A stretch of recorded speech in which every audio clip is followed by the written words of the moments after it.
एक छोटे से गांव में एक साधारण सी लड़की रहती थी, सिया। सिया की दुनिया बहुत बड़ी नहीं थी। एक टूटा फूटा घर, एक बूढ़ी माँ और एक पगडंडी जो खेतों के बीच से होते हुए स्कूल तक जाती थी। गरीबी उनके घर की दीवारों पर लगी दरारों की तरह हर जगह दिखाई देती थी, लेकिन दिल की धड़कनों में उम्मीद की रोशनी कभी कम नहीं होती थी। सिया को पढ़ना बहुत पसंद था। वो कहती थी, दीपक, किताबें ही वो दीप हैं जो अंधेरों से लड़ना सिखाती हैं। और उसकी माँ हंसकर कह देती, बस एक दिन मेरा दीपक सूरज बनकर चमकेगा। पिता कई साल पहले बीमारी के कारण गुजर गए थे। उसी समय से सिया और उसकी माँ ने दुनिया का सामना साथ साथ करना सीखा। खेती से बहुत कम मिलता, सो सिया शाम को दूसरे गांव में जाकर छोटे बच्चों को पढ़ाती थी।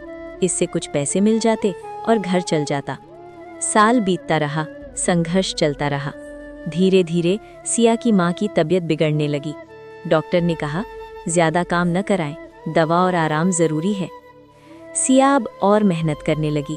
वो स्कूल जाती, बच्चों को पढ़ाती, घर का काम करती और रात को मध्यम दीपक की रोशनी में पढ़ाई करती। कई बार उसकी आंखों में नींद भारी होकर झूलती, लेकिन सिया उसे झटक देती।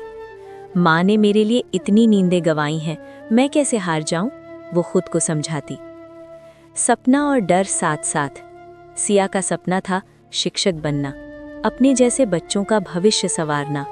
पर उसके सपने के साथ एक डर भी आता था, माँ। क्योंकि जितनी मेहनत सिया बढ़ाती, माँ की स्वास्थ्य उतना ही गिरता। एक रात सिया ने माँ से कहा, अम्मा, बस कुछ साल और, नौकरी मिलते ही आपका अच्छा इलाज कराऊंगी। माँ मुस्कुराई। उस मुस्कान में स्नेह था, गर्व था और एक दर्द भी जो आंखों में छिप नहीं पाया। वो बोली, सिया बेटा, जिंदगी जीना सीखो। फिक्र में रहना अच्छा है, लेकिन डर में नहीं। मुझे इस बात की चिंता नहीं कि तुम मेरे साथ कितने साल रहोगी। मैं बस चाहती हूँ तुम अपने सपनों तक पहुँचो। सिया ने माँ को देखा। पहली बार उसने महसूस किया कि माँ सच जानती है। शायद उनके पास ज्यादा समय नहीं था। भाग्य की करवट। बोर्ड परीक्षा पास करने के बाद सिया की मेहनत रंग लाई। उसे शहर के एक अच्छे कॉलेज में दाखिला मिल गया। स्कॉलरशिप मिली, फीस भरने की चिंता भी खत्म हो गई। घर लौटी तो माँ ने उसे गले लगा लिया। मेरा सूरज चमकने वाला है, माँ ने धीरे से कहा। लेकिन उसी रात माँ को तेज बुखार आया। बुखार जैसे शरीर से नहीं, दिल से निकला हो। डॉक्टर ने सिर झुकाकर कहा, बहुत कोशिश की, पर अब सिर्फ दवाइयाँ संभाल सकती हैं। सिया टूट गई। भाग्य जैसे उसके सपनों से खेल रहा था। जिस पल उसे आगे बढ़ना चाहिए था, उसी पल माँ की छाया उससे दूर जा रही थी। माँ ने उसका हाथ पकड़ा और कहा, बेटा रो मत, मैं हार नहीं रही, मैं जीत रही हूँ, क्योंकि तू जीत रही है। याद रखना, मेरी सांसें खत्म होंगी तो क्या, मेरी दुआएं तेरे साथ रहेंगी। फैसले की सुबह। कॉलेज जाने की तैयारी करने लगी, लेकिन उसके मन में उथल पुथल थी। क्या वो माँ को छोड़कर चली जाए?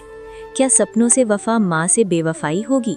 माँ ने उसके माथे को चूमा और कहा, सुनो सिया, तुम अगर रुकी तो मैं बोझ बन जाऊंगी, और मैं वो माँ नहीं हूँ जो बेटी पर बोझ बने। जाओ, मेरी मुस्कान तुम्हारे साथ रहेगी।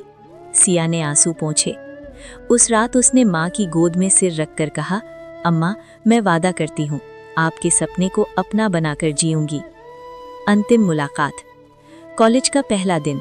सिया जाने से पहले माँ के लिए खीर बनाकर लाई। माँ बहुत कमज़ोर हो चुकी थी, पर उसने एक चम्मच खाया और मुस्कुराई। आज मैं बहुत खुश हूँ, माँ बोली। आज मुझे लगता है कि मैं सच में जिंदा हूँ। सिया स्टेशन के लिए निकलने लगी। दरवाजे पर रुकी तो माँ ने पुकारा, बेटा। सिया दौड़कर माँ के पास आई। माँ ने उसे गले लगाया और कहा, अगर किसी दिन बहुत थक जाओ तो बस याद रखना, तुम्हें जीने के लिए बनाया गया है, हारने के लिए नहीं। ये माँ की आखिरी मुस्कान थी। सपनों की कीमत। कॉलेज में पहले ही हफ्ते सिया को गांव से खबर मिली। माँ चल बसी। वो दौड़कर घर आई, पर माँ उसे विदा देकर जा चुकी थी। आंगन में वही खीर का कटोरा था, आधा भरा हुआ, जैसे माँ कह रही हो, मैं पूरा खाती तो तुम नहीं जाती। सिया रोई, बहुत रोई, लेकिन उसी पल उसने खुद से एक प्रण लिया, माँ के सपनों को मरने नहीं दूंगी। जीवन की जीत। सालों बाद सिया ने शिक्षक की नौकरी पाई। अपने गांव के बच्चों को पढ़ाने लगी। हर बच्चा उसे दीदी कहता और वो मुस्कुरा उठती। एक दिन एक बच्ची ने पूछा, दीदी आप इतनी मेहनत क्यों करती हैं? सिया ने आसमान की ओर देखा और बोली, क्योंकि कहीं ऊपर से एक माँ आज भी मेरे लिए दुआ कर रही है। हवा चली, पेड़ों की पत्तियां सरसराईं, जैसे कोई आशीर्वाद देकर गुजर गया हो। सिया की आंखें नम हुईं, लेकिन होंठ हंस दिए। वही आखिरी मुस्कान आज उसकी शक्ति बन चुकी थी। सीख: सपने कभी अकेले पूरे नहीं होते। कभी कभी कोई अपने जीवन की कीमत चुकाता है ताकि आपका रास्ता साफ हो सके। ऐसे लोगों का प्यार अमर होता है। चला जाता है शरीर, लेकिन उनके सपने, उनकी दुआएं हमें जिंदगी भर संभाले रखती हैं।